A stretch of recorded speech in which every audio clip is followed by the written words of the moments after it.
So I thought today I would speak in very schematic terms about some of the projects that are emerging in the humanities, mainly at Yale University Library, where I am today, and one from my previous institution, the University of Chicago. All these projects have in common a couple different things. The most obvious is that they are attempting to make use of a technique which comes from far outside the humanities, which is not an uncommon thing in the era of digital humanities. It's a technique of network analysis, which I'll explain a little bit later. The other thing they have in common is that they come not from mathematics departments, not from sociology departments, but these come generally from literary folks, literary graduate students and faculty in literary fields.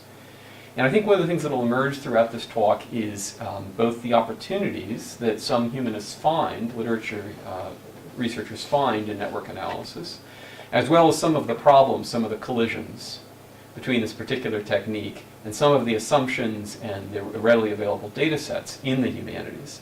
So I hope what we see here is a kind of imperfect union of a technique that the humanities are interested in adopting, but for which the best practices have not necessarily been figured out yet. I'm going to try to talk about at least 2 or 3 of the items that are on this slide. I'll talk about a project which began and is ongoing at the University of Chicago called Global Literary Networks, which is led by 2 faculty from the University of Chicago, Hoyt Long in the English department and Hoyt Long in the East Asian department and Richard So in the English department. I worked on this work when I was in Hyde Park on the south side of Chicago. I'm going to talk about a little bit about a new project that's emerging at Yale in the Slavic literature department. This is called Avant-Gardes and Émigrés. I'll talk briefly about a project which circles around 1940s France, Camus and his circle, in the before and after the cessation of hostilities in the European theater of World War II. And I may give you a sneak peek at a project we're trying to start within the lab that has to do with how courses are taught and what readings are assigned in those courses. So before I go into these, I'm going to just give a very brief overview of my own imperfect understanding of network analysis and the genealogy, its progression from outside the humanities to a point where folks are now very interested in this within the humanities. This will certainly not be a qualified history of network analysis because I come from the literary tradition myself. My grasp of math is quite poor, but I do think it's important to remember that what we're going to look at today does have its origins in mathematical graph theory. That what we're dealing with is, in a sense, quite a sort of philosophical part of math that has to do with the connections between things. I'll go over some of the terminology that is specific to this field a little later on.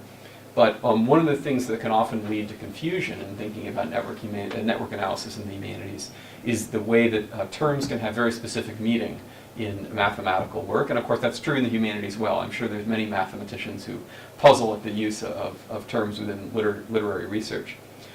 But then the network analysis as sort of the study of links between things or about computable graphs, to my understanding, had a kind of rebirth in the sociology of the 1970s, which sought to understand, for example, and model complex human and organizational behavior through network analysis. So some of the things that occurred during this decade were complex studies of the interrelationship between coworkers in offices. And one of these examples would be if you worked for a certain boss but you were a smoker, you might be forced to go outside the office and you would be standing outside in the rain with other people who smoked and who had to leave the office in order to do so. And this might put you in contact with other people, people who reported to other bosses or maybe even other high-ranking members of the hierarchy themselves. And this might actually give you information because you would gain through a network association with other people outside the hierarchy. I think there have been studies of the organizational culture of Nokia before it was purchased by Microsoft, which suggested that ability to speak Finnish has, unsurprisingly, a deep importance in what networks you're plugged into in that workplace. This is also the time when we gain some sort of interesting insights into phrases that you may have heard, such as the strength of weak ties. The notion that those who are connected between different groups or who have connections to associations beyond their own, oftentimes find themselves in a privileged position because a small connection to something totally outside your wheelhouse, totally outside your domain, can sometimes be just as important, if not more important, than your deep connections to something that you consider as your own focus, your own expertise. There's a lot to go over here, but I think one of the important moments in this progression from the field of mathematics through sociology in the 1970s and to the humanities in the present day, we can trace back to a workshop that was held in 2011, organized by Tim Tangerlini at the University of California, Los Angeles. It was hosted by the Institute of Pure and Applied Mathematics, and here you see this linkage back to the notion of graph theory and a mathematical investigation. But the Institute of Pure and Applied Mathematics invited humanists to come to Los Angeles and talk about network analysis for the humanities. How is this being used? When did it make sense? What were some common pitfalls? How did you get your data ready? What are the tools? Certainly at that project, at that workshop which I attended, we saw an enormous amount of impressive work that had already occurred in the digital humanities using network analysis. But I think nevertheless it's an important watershed moment that pushed that pioneering work in front of a broader audience. So at the risk of butchering some very important definitions here, I'm going to try to at least give my own imperfect understanding of some of the language and terminology that we're going to need in order to explain and to appreciate some of the examples I'll give later on. The words I'm going to put on the screen here, and I'll go through them one by one, are certainly not, I mean, some of them are words that we might recognize from the humanities, but other ones have different meanings or may be foreign to us. So this is obviously difficult to do without drawing things on a whiteboard, but keep these in mind as you go forward to some of the more visual examples I'll be showing in a moment. Two really important words here are nodes and edges. Nodes because they represent objects of study, things that are important, entities, units, concepts, people. Just think of nodes as the things you care about. They might be books, they might be authors, they might be poems, they might be institutions, but they're the granular units, the atomic units that we're trying to see connections amongst. And that usage of node is actually not so distant, I think, from how the sort of person on the street would understand node. What may be a little more difficult to parse is the notion of an edge. And an edge, despite what you might think, is actually the link between the things you care about, the connections between the things you're studying. And this carries on to some other terminology I'll go through, but I want to jump over to edge list.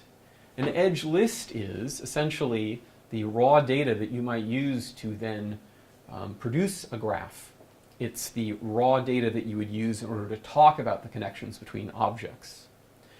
So if nodes are poets and edges are whether poets knew one another, I might have an edge list that listed which poets knew each other.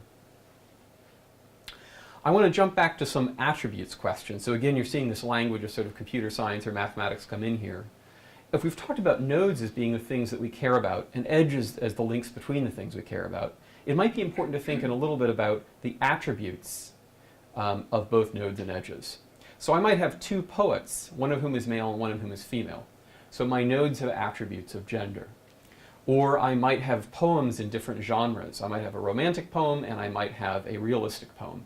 Those are attributes of my nodes. And the same is true of, and I can express those in certain ways. I could turn male nodes blue and female nodes pink. I could change the shape of nodes that are people into people's faces. But the notion here is that we can capture information about the things that we're studying. And we can also capture information about the linkages that bind them. So just as nodes can have gender or dates or size or anything we want, the links between people or objects that we study can also have attributes. You can think of this in a way as a poet publishing in a journal. The link or the edge between these two nodes would have an attribute, the fact that his poem was published in 1942 in volume 30 of this journal on a certain page. We've talked about nodes, edges, we've talked about edge lists, we've talked about edge attributes and node attributes. The last thing to mention is edge weight, and this will become a little clearer when I show some visualizations later on.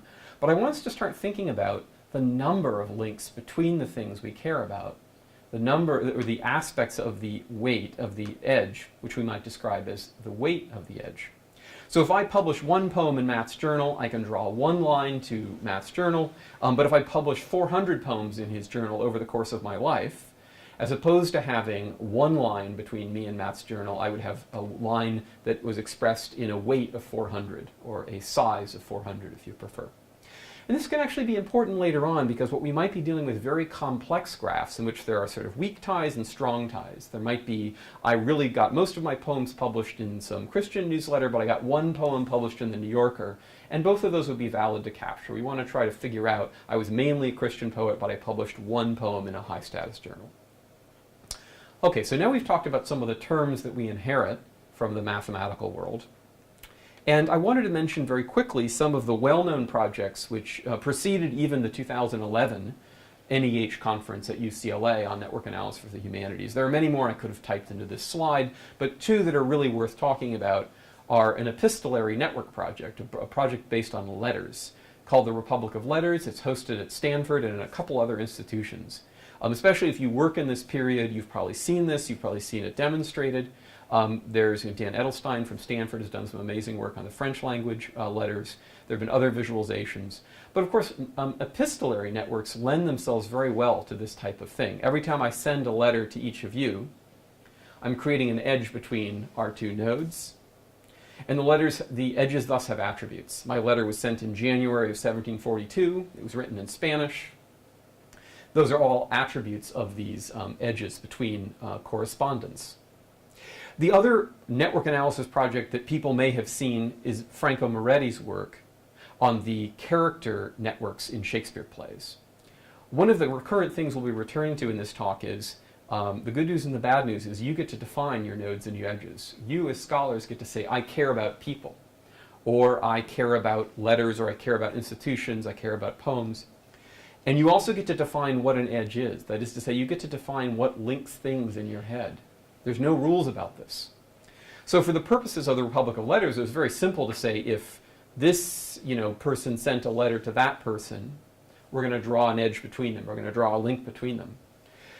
With the Shakespeare plot, or the Shakespeare character networks, Franco Moretti had to make a decision. He had to say, how do we define if Hamlet is connected to Ophelia? Now, he could have done that by saying they're related by blood, they're friends, they live in the same castle. What he chose to do was he chose to draw a line. He chose to connect two nodes with an edge. Only if, you could do it a couple different ways. One way would be if one character speaks to another, or if they're on the stage at the same time. Obviously, the first of these is more restrictive, and the latter is going to give you a bigger graph. More people are on the stage at the same time than are ever speaking to each other.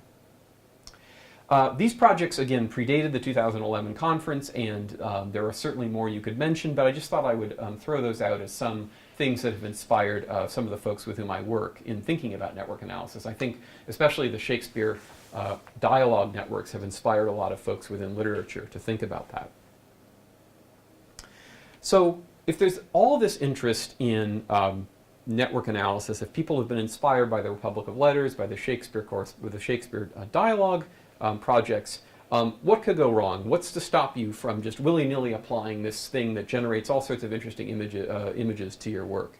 Well, as I said before, when people who embark upon network analysis projects within the humanities often have a huge hill to climb, which is to do some real serious thinking about what they care about and what links what they care about to each other.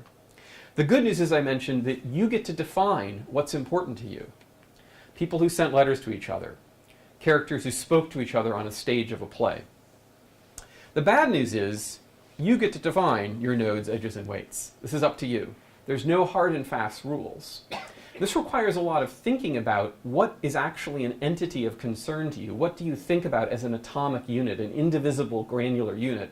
And how do you define linkages between those units? This can seem really trivial in some projects, and in other projects I know of just months that have gone by with folks thinking about this. Not doing any programming, just thinking. That's really important labor. It is easy to end up with a network analysis project that's unworkable, impractical, useless, not interpretable, or all three. Does not preclude publication.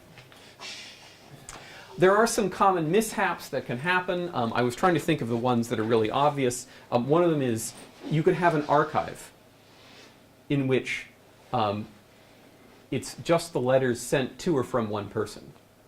This is technically a network project, but it's going to end up pretty boring. I can tell you exactly what the resulting graph is going to look like. Your main person is going to be at the center, and he's going to, or she is going to be surrounded by correspondence. This is one of the things that made the Republic of Letters project so powerful, is that it was transnational. It was all sorts of people all over the world sending letters to each other in that century. So we may see some more common mishaps as I go through these examples, but it is always worth thinking about if the questions and the data that you have are truly going to have any light cast on them by network analysis. So I wanted to start with some actual examples here, and one of them involves a project that I was involved in a couple of years ago at the University of Chicago, headed by Hoyt Long and Richard So. This is at the time when under the term of global literary networks, and its main focus was actually modernist poetry. So let's just say poetry published all over the world between the 1920s and the 1940s. And really some of the earliest naive questions in this project were who published what where? And in order to get that data, we had to figure out essentially a bibliographic data source that would give us that information. And one of the professors with whom I worked first, Hoyt Long in the East Asian department, was very lucky to be able to purchase a data set that did exactly that. He works in literary modernism in Japan. At the very bottom of the screen, you will see a database with 113,000 rows. What this is 113,000 publication events in Japan between 1920 and 1940. As you can see, it's there in numbers and in various Japanese characters. But what I can tell you, having worked with this database, is that every time a poet published a poem in a journal in Japan, a poet who was from Japan or who was a foreigner who was translated, an entry was made into this database. This database was used to produce a bibliographic volume of hundreds and hundreds of pages. We had the book in the library, and we thought, I bet this book was created from a database. So we emailed the Japanese publisher, and we're able to get the raw data. I would not want to embark on a data entry project of 113,000 rows, including kanji, katakana, hiragana, and other characters. We didn't have to with this project. We were very lucky. What I'm going to show you now is the first of what will be several baffling images throughout this presentation. But I think it's better to start off as soon as we can with an actual network graph. What we're going to look at here is a visualization of the a subset of the 113,000 rows of this bibliographic data set, which captures nothing more than every time one poet published a poem in a journal. We selected a couple overlapping years here, 1927 through 1929, and what you're looking at is, in fact, a graph with two types of nodes. So we might say that it's a bimodal graph, or a bipartite graph. What we have is certain things on the screen. The yellow circles are journals, and the other circles on the screen are poets. So if I have this yellow journals, and if I have the multicolored other circles are poets, can anybody tell me what the edges between them represent? What are those curved lines? Events. Yes, exactly, the publication of a poem. I mentioned, this is all a quiz on the terminology. I mentioned before that there was something called edge weight, where I could make the edges thicker. So does anybody see some thick edges in this graph? Over here? So you can see that this poet, Takuji, published more poems in Kindai Fuke than did Atsuo. The edge is weighted with more value. In this case, the numerical number of poems. We could do more math. We could say, take the number of poems, divide it by the total poems, but we're not doing that at this point. You could also take the number of poems divided by the career, length of the career, for instance. That's right. We actually have a very, it wasn't our intent to produce this, but we have produced a kind of accidental database of people's output by this 113,000 item data set. So it's interesting to think about the ancillary products you could get in order to produce that answer you just suggested. The other thing I want to talk about on this graph is the intervention of domain expertise by literary specialists into the mathematical, the sort of graph here. The color, red and blue and light blue, you see in the top right. The color is difficult to attribute to math or to algorithms. This was actually done by humans. This was done by connoisseurship, by saying, this poet in red belongs to the new realists group. And this poet in the dark blue belongs to the previous generation. Now, surely some of those affiliations may be more or less contested. You can think about your own discipline, and would people argue, you know, where do you put Strindberg, right? In symbolism or in realism? Depends what year.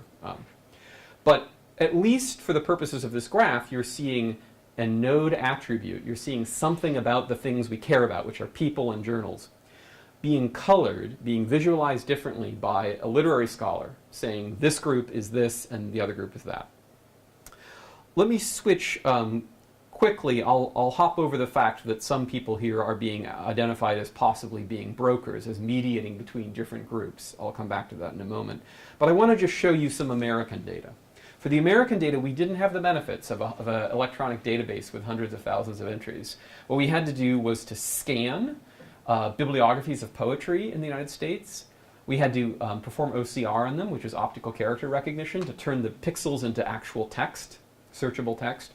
And then we had to write Python scripts which attempted to extract the semantic meaning from these typewritten pages based on the positioning of, you know, underneath the journal poetry. There would be an indented list of everybody who published a poem in poetry. We had to extract that and turn what was originally a kind of non-marked up, non-parsable typescript of poetry bibliography into a relational database. That wasn't fun, but we did it.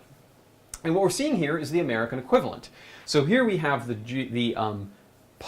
journals, again in yellow, Poetry Mag large. The fact that it's in the center is not necessarily too meaningful, but the fact that it's large tells you that a lot of poems were published in Poetry Magazine. And then you see the other groups. You've got the Harlem Renaissance, the Poetry Circle. You've got all sorts of things there. So my goal is to not do an interpretation of this graph, or the Japanese one either, for which I would actually have to be these two professors with whom I worked, but rather just to give you a sense of what a bipartite graph, a graph with two types of things. A graph that represents the conviction to these professors that journals and poets were linked by publication events, by actual poems. I'm trying to show the expression of that conceptualization of the data in these two graphs. This was a conscious decision by the people involved in this project that this is what made sense to look at. This is what it made sense to track. Now, once you've gotten these visual graphs, once you've gotten these things, you can publish them, you can put them online, you can put them in a dead tree journal. That's not a problem. But they can be either easily interpreted, or you can find them baffling, depending on your predilection for this type of stuff. But there's something a little more interesting, which is that you might be able to compute these graphs. You might be able to process them, to treat them as data that you can extract reductions, sort of dimensionality reductions of all the complex relationships, and to sort of show something deeper. And I'm not well versed enough in the specificities of network analysis to go very deep into this, but I will say there are methods of saying who are the poets or who are the journals in these graphs who function as brokers, or who functions as kind of nodes whose centricity suggests their importance in some way. So there's math that you can do to these graphs to figure out. One example would be, who are the folks who are publishing both in Harlem Renaissance journals and in Southern poetry journals, which were overwhelmingly white. If there were one person who did that, you'd be very interested in him or her. And some of this you might be able to tell through the colors alone, but if you've got a sufficiently large graph, and we're going to move towards larger graphs, you might not trust your eyes. You might want to get actual data out of the analysis out of these graphs, and there are tools to let you do that. I should say, finally, before I move on to another example, that reading these types of network graphs, reading these types of visualizations is, I think, an acquired skill. And that one of the most difficult things about humanists coming to the world of network analysis is learning to understand space in a couple different meanings. The space in which a network graph is laid out, that is to say, the algorithms used to take this tangle, this spaghetti tangle, and throw it on a wall and get this, to figure out what is meaningful about that space and what isn't. The degree to which proximity or closeness of nodes is meaningful or not. I'll show you some examples that are actually based on live data that I can manipulate to sort of show you what is and maybe what isn't important about the layout here. But I can say that there's not very much importance to the fact that Thomas Curtis Clarke is on the far right and that Edgar de Masters is on the far left. And there are some other things that aren't important.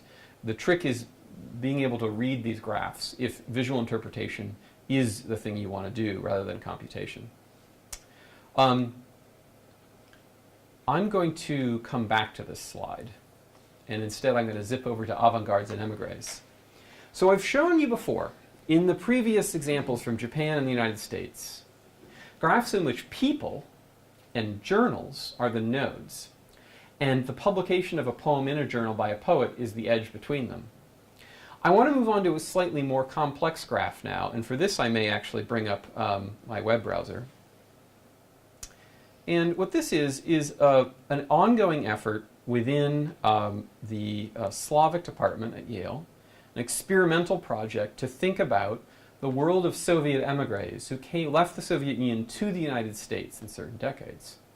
What I'm showing you is the end result of a whole bunch of data entry by graduate students and librarians that is the very beginnings of trying to map out how many different things interacted. So if I said before that our nodes were journals and poets, in this graph I've actually got a kind of quadripartite distinction where I have people. So this guy right here, Florinsky, is a person. That's why his icon looks like a head. I've also got journals like the Political Science Quarterly, which is over there and is heavily published in by Florinsky. But I've also got two other types of things. I've got archives, such as the Beinecke Rare Books and Manuscripts Library at Yale University. Archives which hold the collections of émigrés, either through donating them to the library or selling them. And then I finally got academic departments, the Russian department at Wellesley College, where I think Nabokov taught. Yes. So there are four things going on here at the same time. And we've chosen to have node attributes to represent our nodes in different ways to reflect that. We actually eventually want to put people's pictures on this to help you find people. So you might ask, well, I understand what some of these things are, but what are the edges between them? So the notion here is that if Gould published in the Living Age, we're going to draw a line between Gould and the Living Age. And if it turns out that Bunin also published in the Living Age, you can then see that relationship pretty well. We are actually tracking the information about what article Bunin published in the Living Age. I just don't have it expressed here. But in our database, you'll be able to click this edge, and you'll be able to see a list of the article or the articles that were published there. I mentioned before the rare book notion of giving the archive later on, and then teaching at Dartmouth in this case.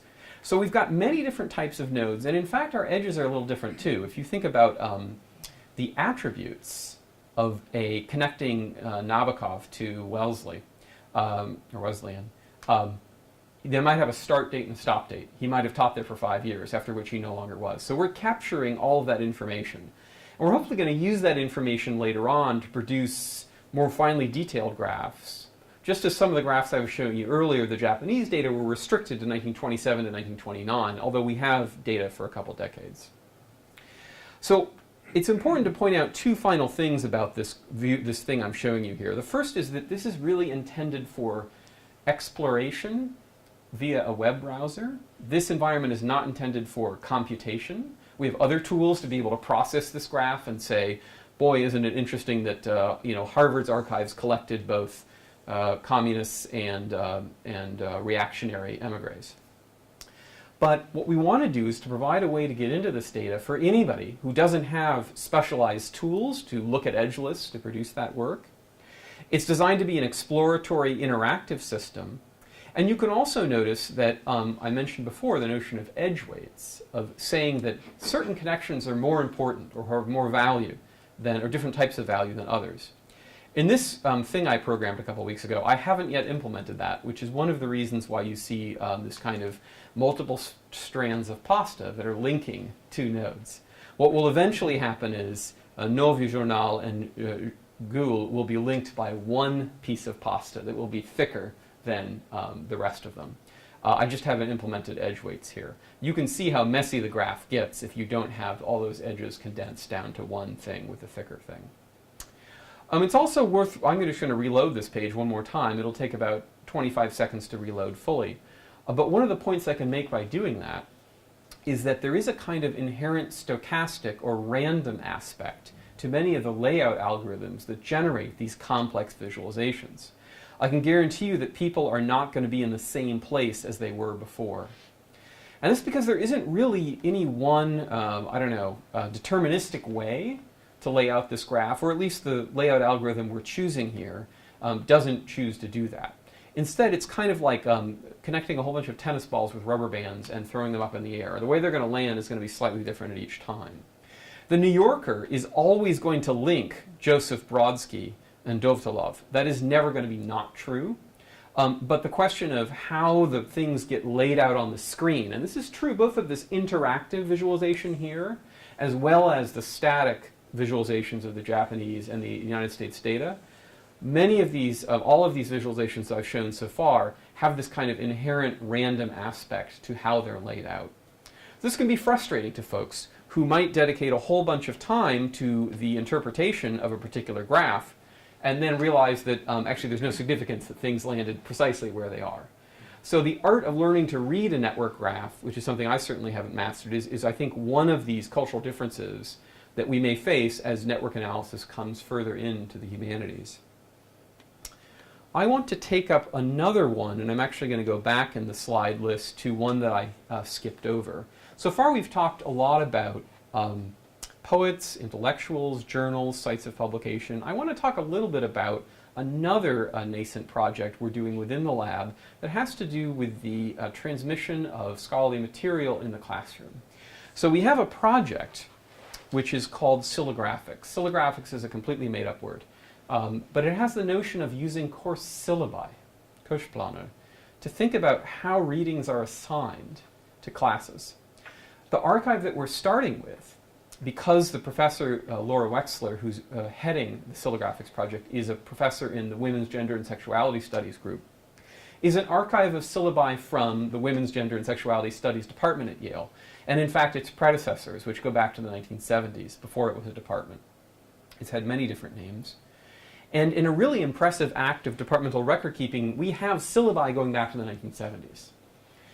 What we have in these syllabi, of course, is many different things. Syllabi are really interesting documents. They include narrative claims. In this class, we will, blah, blah, blah.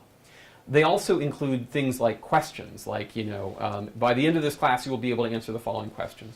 But they also include assigned readings. And the assigned readings are usually either in one bibliography or they list it out week by week. What we've done is take all these syllabi that were saved and we then scanned, and we've focused only on the assigned reading. And what we've done is we've begun to create a graph database, a kind of network, an edge list of the classes and the authorships of the reading that's assigned. Now you might ask, why are you caring about authors? Why not individual articles? Well, what we think at this small exploratory stage is that we're more interested in when Judith Butler began to be read, or when people started quoting Michael Warner in gender studies classes. And we're afraid that somebody might assign, chapter 2 of a book, and somebody else might assign chapter 3 of a book, or a different article. So for right now, although we're capturing completely granular data about which article by Judith Butler was assigned in what gender studies class, for the purposes of this demonstration, I'm only just collapsing everything Butler ever wrote into one circle. So I have two types of nodes on this screen. The red screens are, the red nodes are Introduction to LGBT Studies there, and then the other one on the right is Theory and Politics of Sexual Consent. All the green or light green circles are authorships. And you'll see that in this demonstration, Gail Rubin is the one author that links Intro to LGBT with Theory and Politics of Sexual Consent. Now, obviously, this is a pretty boring graph, but we have more data. We're going to put this into more tools. We'll probably build the kind of interactive web graph viewer that you saw for the Slavic Émigrés project. We are capturing time, although we're collapsing time in this particular graph. This is just every class that's been taught or will be. But we will be able to, for example, compare the network graphs of gender studies in the 1980s and assign readings with gender studies in the 1990s or 2000s. Just like the folks who did the Japanese data were able to choose 27 to 29 and maybe compare that to after the outbreak of the Second World War, for example. So what we want to do with this is think about which authorships link gender studies classes that otherwise might not have anything in common. We also want to figure out, going forward and getting more syllabi from Yale, we want to figure out who are the authors that are read outside of gender studies first. Where are they read? When did Butler start being read in a class that wasn't a gender studies class? Where was that? Good. So what I want to finish by doing is talking a little bit more about some of the things that are kind of the nuts and bolts of putting together projects like this. So it's, with the exception of the project in which we got lucky by getting 113,000 data points from a Japanese publisher, a lot of these projects do begin with data entry. And in fact, we're employing some graduate students inside the Yale Digital Humanities Lab to build out a network graph of the circle of those who were publishing around Camus in the 1940s. So we have, for this, we're actually sitting down with physical copies of journals or revues such as L'Arche, Fontaine, Nouvelle Revue Française.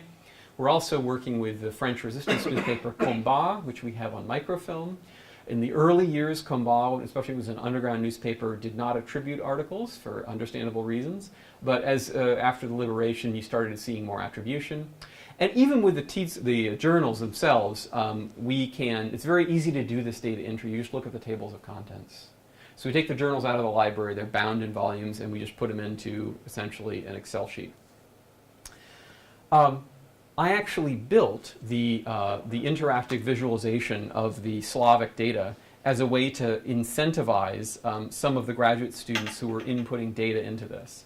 And in fact, this particular data set is drawn in real time from a Google spreadsheet. So if I change anything here, that big spaghetti graph is going to change. We basically pull the data in real time from Google spreadsheets and put it into that graph. So if a student spends 10 minutes putting in some new Russian departmental affiliations, he or she can refresh the graph and see that reflected immediately. We find that's a big incentivizer for doing some of this work that otherwise could be kind of tedious. We're doing the same thing with the French project, with the reviews I just mentioned. One of the things that humanities folks like to do, and I've seen this on many projects, I won't mention any names, is to have complete confidence in the intricacies and the idiosyncrasies of our own data. So one of the things I see often is that projects get more complex in their data models as they go forward. People have said, well, we're going to start with just 2 types of nodes, and then by the end of the project you have 12 types of nodes. And it gets very baroque. This is good in the sense that we want our digital systems to reflect the complexity and the sophistication of both our underlying data as well as the theoretical questions we wish to bring to bear on the projects. But it can actually have some unforeseen consequences for trying to push all of this messy humanities data into things that are computable.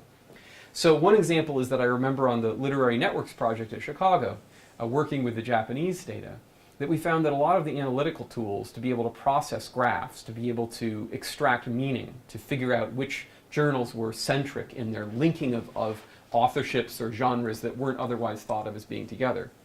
Some of these tools actually couldn't very well deal with bipartite graphs, that is to say graphs in which journals were different than people.